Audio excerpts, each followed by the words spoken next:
Welcome to Group Text. You know my guest, Paul Scheer, from just about every TV and internet comedy ever made, as well as, let's be honest, we're going to get into this, a few bad movies. His words, not mine.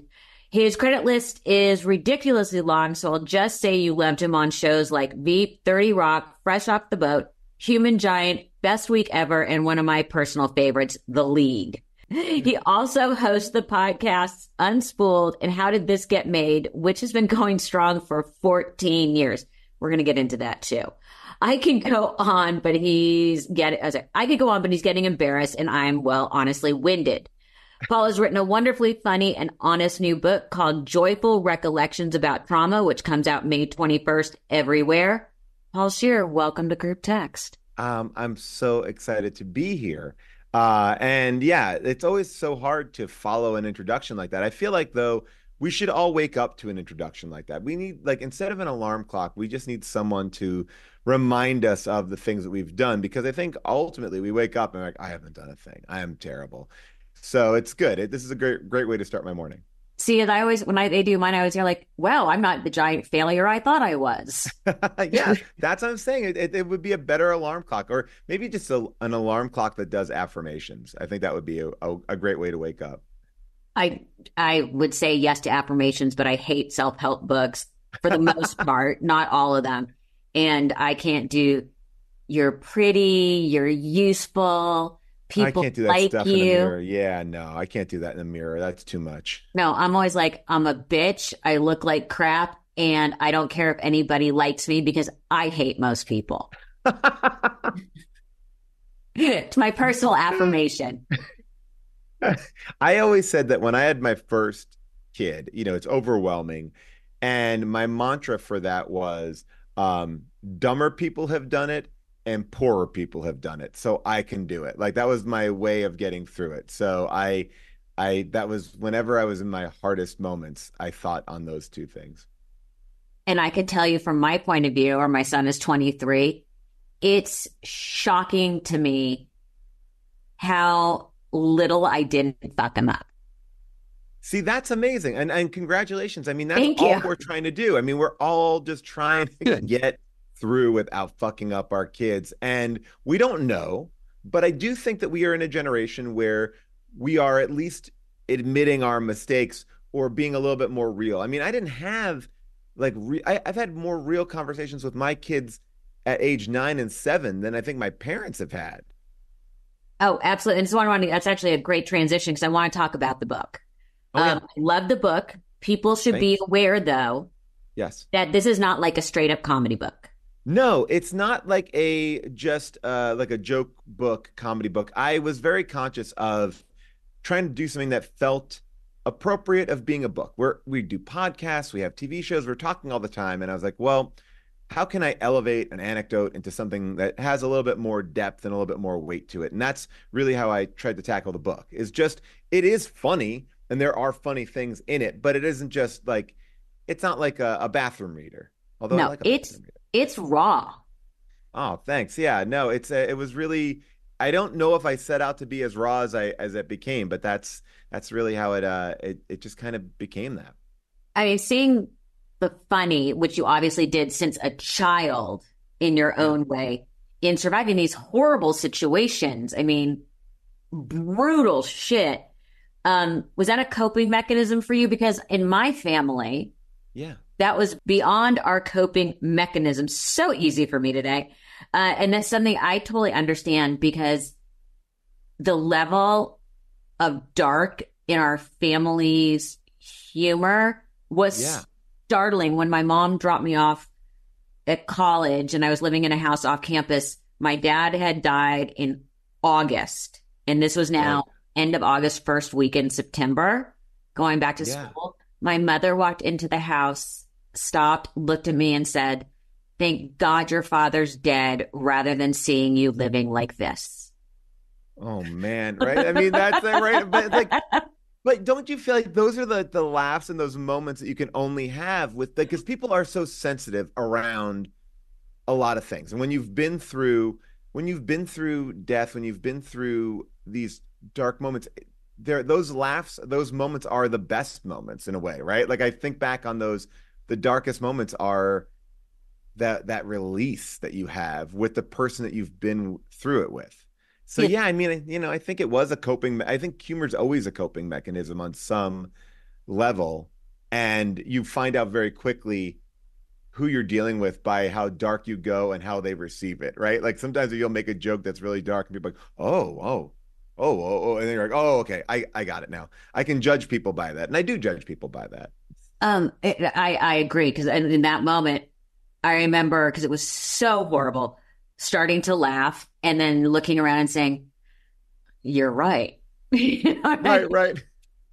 mean? Right. It's like it becomes this thing where you have to laugh. Like, I mean, you just have, like, what else are you going to do? I didn't grow up in a world where, and maybe this is different for you, like crying was not something that was like something that was embraced, right? So I guess humor is like a different level of crying. It is like, Yeah. it's an emotional release, but just a different way of doing it. And you talked, I mean, right off the bat, you tell us you had a very complicated and Yeah. traumatic childhood. I mean, you thwarted and survived a home invasion. You had Yeah. an abusive stepfather. My favorite, though, by the way, is the obsessive collecting, Oh, yeah. which had real hoarder potential. And I like to say my mom was a maximalist. And I don't know if you are now, which is rich people hoarding. Well, look, I remember seeing the documentary about your mom. I think it was a piece of work, right, where every joke was cataloged in that big, like, that to me, I was like, oh, that's beautiful. I love that. That was ideal. Like, I walk the line. My wife gets stuff out. I like to minimize, but I do keep stuff that has personal relevance to me. I'm not going to keep shit like, bags and stuff like that. I just keep the stuff that means something. What struck me, though, once I sort of put a little more perspective on the book, was as a child, you kept things that brought you joy and relief. Yeah, Which I absolutely. think is fascinating, because you probably didn't even realize you were doing that, in the counterbalance to this chaotic childhood. I mean, my family was competitive at Monopoly, but Right. no one jumped across the table threatening Yeah. to not pay rent by choking your child. Well, look, this is the thing. You only know how messed up you are or how messed up things are once you get away from it. Like in the moment, you're living it. You don't know that much else about what's going on. And I think as I've gotten older, I've been able to look back and say these things. Like, you brought up this home invasion thing. Like, yeah, there was a person that tried to break into my house while I was home alone, and I had to fend off this person over the course of like an hour or two. And I told that story just off the cuff one time to a friend. They're like, "Wait, what happened?" And I'm like, "Oh yeah, I guess I never really truly processed it." The same thing. It's like I had this abusive stepfather who it it was so commonplace, like what was going on. It wasn't until like years later that I started to be like, "Oh, that's not normal." But my life and my childhood felt normal. And I think that that's this weird balance. And sometimes it's like a life unexamined. So I think by being able to go back, I was able to start to look at things with a different perspective. Yeah, people always say, would you have wished you had a different childhood, that your family was different? I'm like, Yeah. I never really went to the neighbors, lived there for a Right. couple weeks, saw the difference, came back and went, and I like it here. Like, Right. it's normal to you. I mean, that's really, I thought about you actually, knowing that we were going to do this. I was like, what was it like for you to play yourself in going through the trauma that you went through? Because that's really fascinating too. It's like, it's not like someone took your story and then did it. Like you actually were able to, was that helpful or therapeutic or cathartic to be able to to play yourself going through this kind of trauma? Let's just say it wasn't my choice. Okay. It is not something that I put on the top line of my resume, something I Sure. wish that would just go away. And I think it wasn't cathartic. I didn't learn anything other than it's really hard to not get the giggles kissing someone on screen. Okay, I get it. I get that. I get Yeah, all of that. I that mean, That was my great life lesson in that one. And then, maybe some of my mother's ideas were not fully thought through.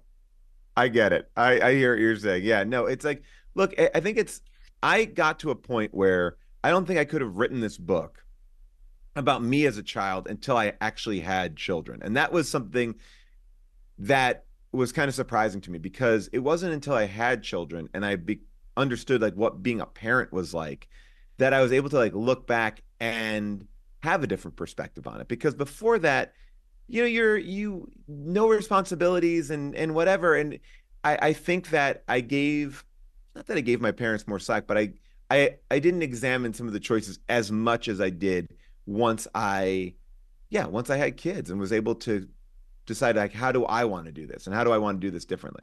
I have found with my son, and again, I'm much further down the road than you, but that doesn't mean anything because it all can explode in my face. As someone once said about me, I think it was Bette Midler, someone was asking about why was she worried having a child in the business that they're all in? And she said, well, Melissa hasn't turned out to be a serial killer, so I think I'm going to be okay. I'm like, well, look, that's all we want to do. We want to keep the people out of jail. I'm listening to this. Listen, all these murder podcasts, everyone's, it's like, look, if my kid is not the subject of a murder podcast, that's step one. Like, we've gotten out of the bottom tier of the gutter. Yeah. And always you never want their smile to light up a room. I like that. And I don't know why I'm agreeing with it, but I am fully agreeing with it. Is it because you don't want them to take too much attention? No, nothing ever ends well when the story starts. Her smile lit up the room.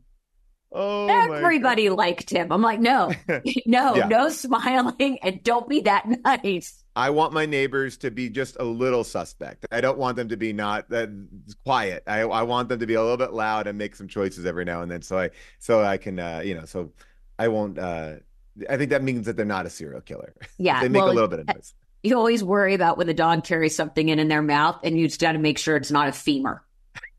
That's just my thought. Yeah, well, that's why you don't bury bodies in your own backyard. You got to drive a little bit for that. You got to go further out. Yeah, people are just lazy. When you were doing the book, you do talk about that in the midst of all this domestic chaos, Hunter, your stepdad's kids were really kind to you.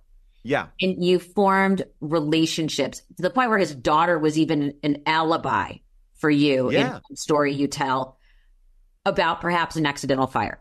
Just saying. Yes, perhaps. I mean, look, at this point, I feel like the statute of limitations have passed. I did accidentally light a resort on fire as a child. And it was a mistake that I never admitted to. And I'm curious to see what my parents think about it when I finally have come clean. I come clean about setting a dude ranch on fire.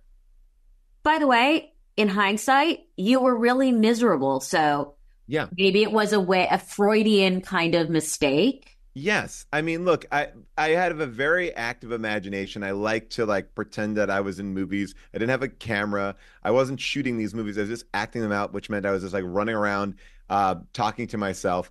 And my stepsister smoked, and I grabbed one of her cigarettes and was pretending to smoke. That's the best part of this, is that I wasn't even really smoking. I was just pretending to smoke. And that lit cigarette, when I tossed it away, I didn't understand you have to squash a butt. You can't just throw a lit cigarette into brush. And that really, I learned that lesson the hard way. Yeah, you did. But, it's a good story now.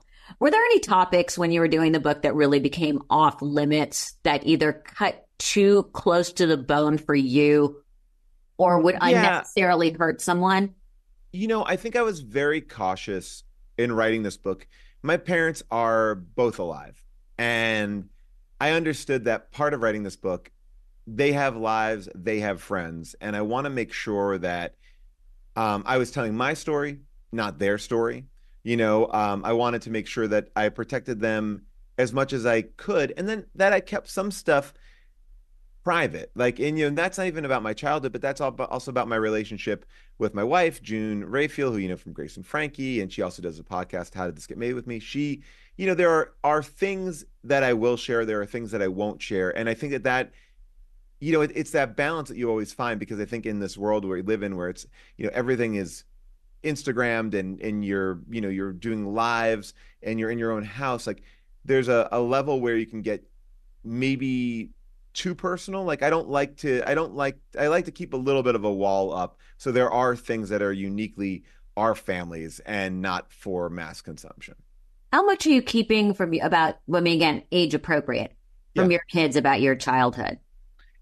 You know, I try very hard to be honest with my kids. And I think it's always this balance of not going into too much detail, but also not lying to them, right? So so when we have talked about things in the past, I don't hide away from this part of my childhood, that I had this abusive stepfather, but I also don't get into all the details, right? So it's sort of like we can follow that up later, it.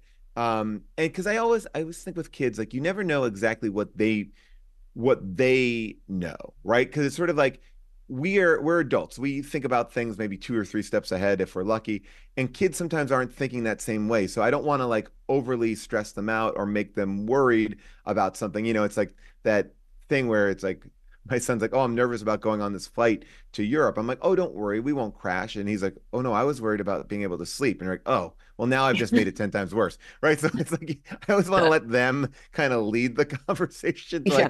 I can remedy it as they go. Yeah, it's interesting because how things slip out. Uh, Yeah. Cooper and I were having a conversation, and he brought up about somebody uh, processing, and I believe it is real, childhood trauma. And he was Yeah. giving someone a buy that didn't deserve a buy as an excuse. Okay. And I turned around to him and I said, "You want to talk childhood trauma? Try growing up in my house." Yeah, of course. It's like, well, that's the thing too. It's like, you And I'm know, not discounting it being real, but it was yeah. just like that kind of an answer as a parent. Sometimes you, like you said, like, don't worry, we're not going to crash. Yeah. Well, it's like that's the thing. It's like I think also, it's hard. It's like you walk this line, and I think, you know it probably more than I do, which is like you don't want to burden your kids with your own shit. And it's like, how do you, it's like, that's the balance I'm always trying to walk, which is like I want them to be, I still want to retain being a parent to them without them, but I also, it's like letting them in, but not letting them fully in, not letting them feel the weight of your own stress and your own anxieties. And look, I slip up, I make those mistakes. I feel that, it's like, but like, that's what I'm always trying to ride the balance of, is not bringing my stress to them. So they're like, "Oh no, dad's nervous or dad's stressed." I'm like, I don't want them to feel that. You're not a Jewish mother. That answers that question. You also talk about in the book, which just, I want you to tell the story because it just Sure. made me giggle. You and your dad, Yeah. one of the trips you took was Hmm. to Los Angeles. And at the time, you could get the thing that told you where everybody was shooting. Yes. Hmm. And you guys drove around LA trying to see stars, and you did. But there was one very particular meet. Absolutely. Well, all right. So this is kind of this weird old Hollywood. When I was out here, there was a place called Hollywood on Location where you paid $75 and you could go wherever they were shooting something. It seems like really perfect material for a stalker, but it was like the 80s and we were much more open to it. So, you could just show up on sets, and we had the best time. We got to go to the set of Simon and Simon and Highway to Heaven. And, I met David Carradine. And the last one was for this movie called Communion. And I didn't know what that was. And we were waiting around and trying to see who we would see. And one of the security guards came over. And this has happened all day that we were going around Hollywood meeting people. Security guards were like, "Oh, do you want to meet this person?" And I was like, "Oh yeah, it would be amazing." And they would bring us over. Now, by the way, I had an autograph pad. It's so funny because I think I have it right here. Or I had an autograph pad. My dad's a pharmacist. And so he would get like these, they're not prescription pads, but they were like pads that had like names of drugs on them. So I Right. have like Marky Post from Night Court signing a Vicodin pad, right? And but the security guards are always so nice to me. They're like, "Come closer, we'll introduce you to stars." And this one security guard comes over to me. He's like, "Hey, do you know Christopher Walken?" And I was like, "No." I was a kid, and my dad's like, "No, he was in the James Bond movie that you like, View to a Kill." I was like, "Oh yeah, I know him." He's like, "Do you want to meet him?" And I was like, "Yeah." And the security guard was, said, "All right, well, you can meet him, but you can't bring your parents and you can't bring a camera. Okay, so now wait, I just want to pump the brakes for a sec. Yes. Could you imagine letting your child walk into a building without you, with someone wearing a windbreaker that says security? No, I would never let that happen. I mean, it was like my dad looked at me and I looked at him and I was like, I want to do it. And he's like, okay. And I guess you're right. Like security guards, like they have some sway. Like, well, this guy's going to be there with me. So, security guard walks me across the street and then opens the door and like motions for me to step inside and then closes the door behind me. So the security guard's now not there. So now we're in this moment where I am alone in this vacant warehouse, in a dark warehouse, security guard outside, my dad across the street. What's going to happen? And then from out of the darkness, I mean, it truly was this crazy moment. Out of the darkness comes Christopher Walken. And, Christopher Walken shooting this movie Communion, where the premise of the movie is that he communes with aliens. And he looks freaky, like not like he is in full weird makeup. His eyes are like kind of bugged out. His hair is very, very slicked back. And he like approaches me and I apologize for a terrible Christopher Walken I'm going to have to now do, but he's like, hello, little boy. Do you like movies? And I'm like, and I just think like I've never really met celebrities before this day. I thought these people were like Walt Disney World characters. And he's telling me about aliens. Like, we're making a movie about aliens. Do you believe in aliens? And I'm like shaking my head, yes, and then he gets down on my level, makes eye contact with me. He's like, don't let anyone tell you what you can, what cannot be.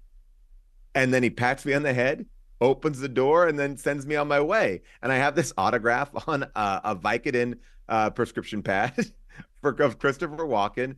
And that was it. And it was like the craziest moment of meeting Christopher Walken, not really understanding who he was, but that moment of all the stars that I met that day, was the most interesting because he really like spent a few minutes with me, gave me life advice, talked about aliens, and I think it burned in my mind. I mean, it was the perfect Christopher Walken experience.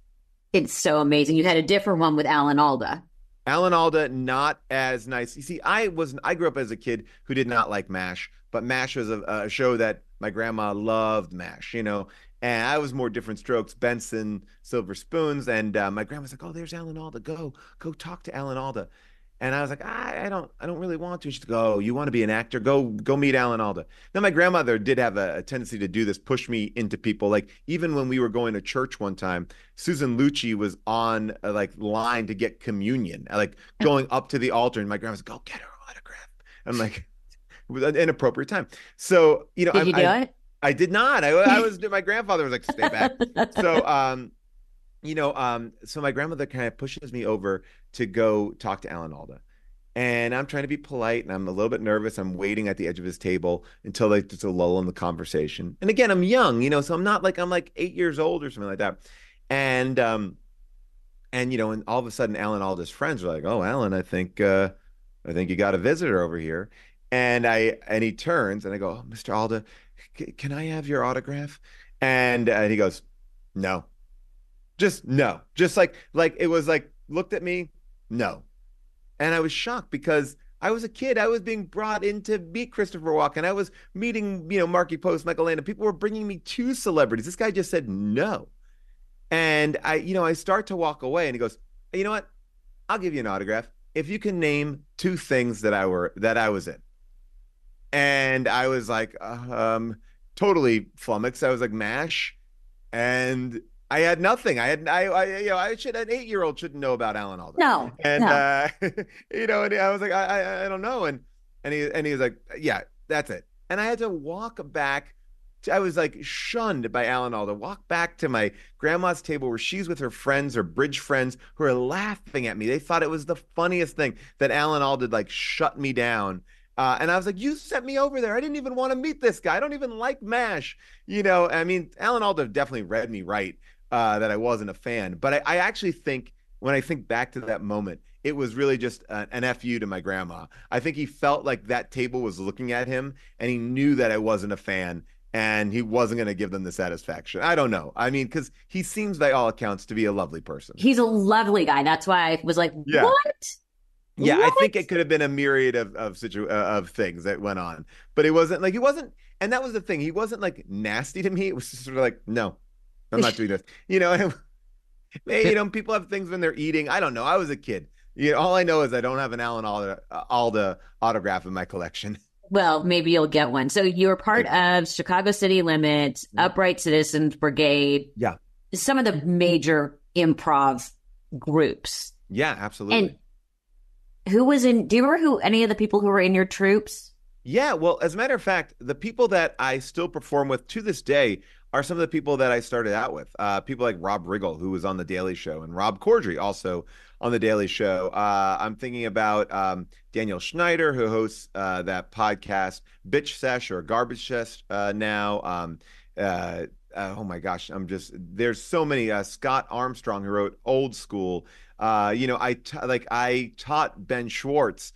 There's Zach Woods was in one of my classes that I taught. So But you're not transitioning into the big one. Oh, sorry. Your wife. Oh, my wife. Yes. Well, I thought look, I always think about who I started. And then you're going on. I'm like, sorry. But you also met your wife. Yes, I also met my wife there. So sorry. I should have picked up my cue back. I always think about like who I started off with. And it's kind of amazing. Like we started off with all these people that are super successful. Yes, but my wife, I met my wife at the Upright Citizens Brigade. But yes, she was doing I was going to say, no, I wanted to hear who you were with. And I'm like, and he's about to say his wife. Nope. And he's just like, no, the guy that wrote it. Well, because I met my wife about 6 or 7 years into being at the UCB. Like we were there and we were like, so I had already been very entrenched in comedy in New York. And my wife was coming out of NYU with this amazing comedy show with Casey Wilson, who did Happy Endings and Marry Me and so many other shows. So we met, and that was really like, look, I came from a place, I don't know if you've had this too, but where I tried not to date people that I worked with, right? It was like, oh, you didn't want to because when you break up, it's awkward, then you can't really work with them again. But there was something about June when I met her, even though she kind of blew me off the first time we met, that I was like, oh, I may want to risk this. I may want to risk this rule that I have about like not, not dating people that I work with, because she was really interesting. And we both had come out of this big, long breakup. And I actually think we got together in a really good way because we kind of floated around each other for about a year. We got over our long-term breakups and then we're able to kind of find each other. And that was a great moment until it almost actually was totally sabotaged by our friends who were trying to protect us. And and as June and I were about to like kind of like really connect and be like, I think we're going to start dating, both of our friends told us that we only liked each other as friends, which was a real blow. And only months later did we find out that our friends accidentally almost sabotaged our entire relationship. And it's 20 years now? Yeah, we've been together. I think our 20th anniversary will be next year. Yeah, 2025. That's crazy. Yeah, really, really nuts. It's kind of amazing. We've been together and we've been through highs and lows and dark times and light times. And I think that's like the most important thing is like, I often think about June and go like, we've been through so much that sometimes, and we were talking about this in the beginning, like sometimes the darker moments that you can get through mean so much more than when it's easy and things feel great. 20 years in, can you guys comfortably say to each other, no, that's not funny, or I don't think this is working? Yes, with the idea, we can be honest with each other about stuff like that, but we also have to be prepared for the immediate response of anger. Like there was a time where June was going to do a speech, presenting an award for somebody in Las Vegas. And she's like, I want to read you the speech. And she read it to me. And I was like, yeah, it's fine. It's not funny. And she was like, I was like, but I wasn't even trying to be mean. I was like, yeah, that's good. But are you trying to be funny? It's not funny. And she was so mad at me. And I was like, I messed that up. And sometimes because sometimes you forget, like, this is my wife, this is my partner, this is a person, Like, I think that she's one of the funniest people out there. Like, so I already know her baseline isn't like, oh, you're not funny. It's like, oh, that is not funny, but you are funny. My respect for her is always at an all-time high. Um, so I just said it very cavalier, like, oh yeah, that's not funny. And she spiraled and then rewrote her speech and it killed. And she's often said, like, well, the reason why it works so well is because you gave me that very harsh feedback. And conversely, I'll put myself on tape for an audition or I'll do something and June's like, no, that's bad. And I'll be like, what do you mean? I thought I was doing it. And then we'll work it through and we stick it out. And there's stuff that, that I do. Like, I mean, primarily me, June does not like a lot of the stuff I've done. She's like, oh, I don't like that. That's vulgar. I don't like so it's sometimes I can't show her everything that I do. So I'm okay with it though. Well, at least you have a way to communicate. So you've been Yeah. doing your podcast for, what do you say, 14 years. 14 years. Yeah. When you did In Bed with Joan, you Yes. had already had How Did That Get Made for 3 years. So I'm going to go on the assumption Wow. that you're making a fortune on them because you were so, what did you know that we didn't know? And does that upstart Joe Rogan give you a percentage? Because without you, there would not have been him. You know what? No, I think that, honestly, I grew up loving Howard Stern. That was like my bread and butter. As a kid, I would listen to Howard Stern every car ride. I would get up early to listen to Howard Stern before school. And like any high schooler that's getting up early, like there's no reason for it. But I just love that camaraderie that happened on that show, the conversation between the people, like the characters of that show. And so when podcasting first started, it felt like to me a chance to do radio. I had done radio a little bit in New York. I just love that idea of like doing something that feels live or slightly disposable and fun. And I already did like improv, which was like disposable theater. So the idea of doing a podcast was really exciting. But then we were doing this podcast and saying to people like, oh yeah, it's a podcast. And people are like, well, what's that? Well, okay, so you have to go to the Apple store and you get and download an app called Podcast. That's like we were doing podcasts before the app was like on your phone for real, and Yeah.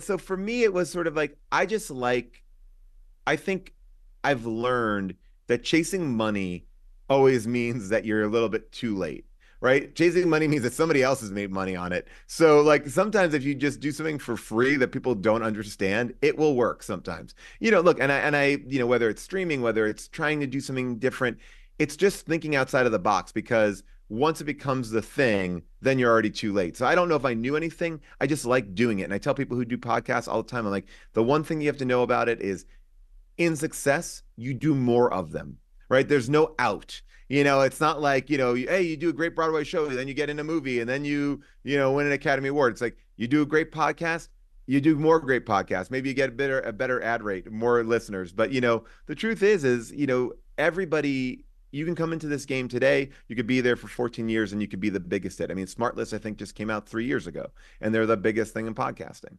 So it's, it's to me, it's just sort of like, just have a passion of what you're doing and like what you're doing and just know it's never going to end. So not Jewish because our first thing, how much money do you make off it? It's Like- it's funny. It's like I tuned out in the personal fulfillment part of your answer. Yeah. But you talk about terrible movies. yes, Of which you talk about terrible movies, which there is no shortage, and I love. How do you determine if a movie is bad enough for an episode? I mean, what is the criteria it needs? What boxes does it check? it's a tricky criteria because we don't want to just do bad movies that are not fun to watch. That's painful for everybody. We have an amazing producer. Her name is Avril Halley. And what she will do, and she's really helped us refine this idea, which is like, what is fun bad? What is the movie that you are talking to your friends during or right after you've seen it, you have to go out and process it, right? So it could be anything as like a big mainstream movie like 50 Shades of Grey. It could be a movie like Fast and Furious. Those are big ones, right? Then it could be something very small like Tommy Wiseau's The Room, or this movie directed by a Orlando karate expert called Miami Connection. We kind of go all over the board, but there are so many movies that are just boring, bad and boring. And so we always are trying to thread that needle. Like, for example, Lindsay Lohan's crypto Irish rom-com movie that just came out that people say is written by AI. It just came out on Netflix. It's like called like St. Patty's Wish or something like that. It's like a an Irish rom-com. That is not good enough for our show because it's just bland. It's just too bland. And but meanwhile, like a Vanessa Hudgens Princess Diaries, not bland, kind of crazy, kind of more fun. So it's like a very much you know it when you know it type of a thing. But if you had fun watching it and didn't want to stab out your eyes, that's when it's a good how did this get made movie. God, we were just watching something where I said, if I have to listen to this person's voice for one more minute, I'm gonna like lose my mind. It was like something where like they were doing such a bad accent that I was just like, I can't. Was it me doing my Christopher Walken? No. No, that would have been like I could have listened to that. This was like I was having I know you have those sort of angst moments because of that shit. Oh, it's so uncomfortable to watch because you also know like the people who do the worst accents worked on it the longest.